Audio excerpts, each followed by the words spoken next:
might have told this story before. I will be very quick with this, but it just stuck with me. And I know I have some new listeners, so bear with me if you heard this before. You know, and the Bob Saget one I'll make quick because I think I recently spoke about it.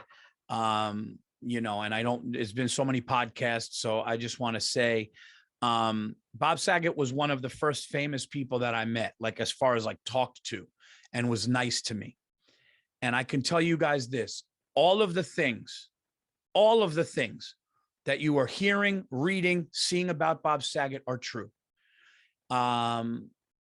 Everything about how sweet, kind, it's not just, oh, that's what people say. That's who that guy is. That's who that guy was. That is what that's the heart that was in that human being. Like, this man was literally one of the sweetest people. And I felt it in the quickest of interactions. And I'm not trying to be one of these people that when somebody in the comedy community dies, I'm going to act like I'm a great friend. I was not. He was great friends with a lot of my great friends. But I was a young kid. I was doing a show at Stand Up New York.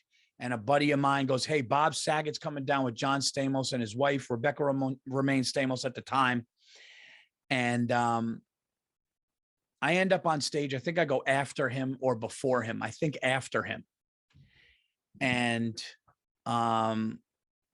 he sits down in the crowd with John Stamos right there, right at your feet. And I had this amazing improv moment. At least I felt like it was amazing at the time because it worked. And I go, wow, I go, Danny Tanner and Uncle Jesse are here. And, you know, and people start looking and I go, I'm not going to lie, guys. Full House was not a show I intended on watching. But then 22 minutes later, I'm like, how's DJ going to get out of this one? I don't know where that came from, how I said it, why I said it, but it gets a really good laugh. And afterwards, Bob Saget's there. And I was like, yeah, I didn't know. I saw you there. I didn't know what to say. He goes, no, that was really great. Just so fucking warm. And so nice and really looking at me and talking to me. And it meant so much, man. Because when you're young and coming up in this business, if anybody that's been there, anybody that's doing what you're doing, anybody that's doing what you're doing and got to a level and looks at you and says something, you feel it, man. You feel it.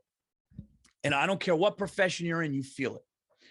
And I wrote a blog on MySpace. It was when you had MySpace at the time. And it wasn't even a blog. It was a list. Coolest people I met in show business. And it was like Bob Saget, rest his soul. It was, you know, Artie Lang and this one and that one, all these people. But like, that's who that guy really, really was, man. Like, and the people that were devastated and crying. It was like, it's really like, that's who he was. Louie Anderson, rest his soul. I worked with him at Levity Live not long ago. You know, I mean, years ago, but not crazy long. And it's like, man, I really love your jokes, dude. You're really funny. I love the way you tell jokes. I'd love to talk to you about your jokes. Will you call me? You promise? Like that. And I remember overhearing him say to people, he's really talented. And that's a guy that's just been there forever. Johnny Carson, all the way up until, you know, all the movies he's done and all the things he's done and the Comedy Store and all that. And it just means a lot when somebody walked your path before you and then they recognize what you're doing. And again, everyone talk about how nice of a person and funny. So, you know, and whatever, you know, all you could do is really kind of pay it forward. Cause I got to be honest with you guys, comedians, man, are really good people.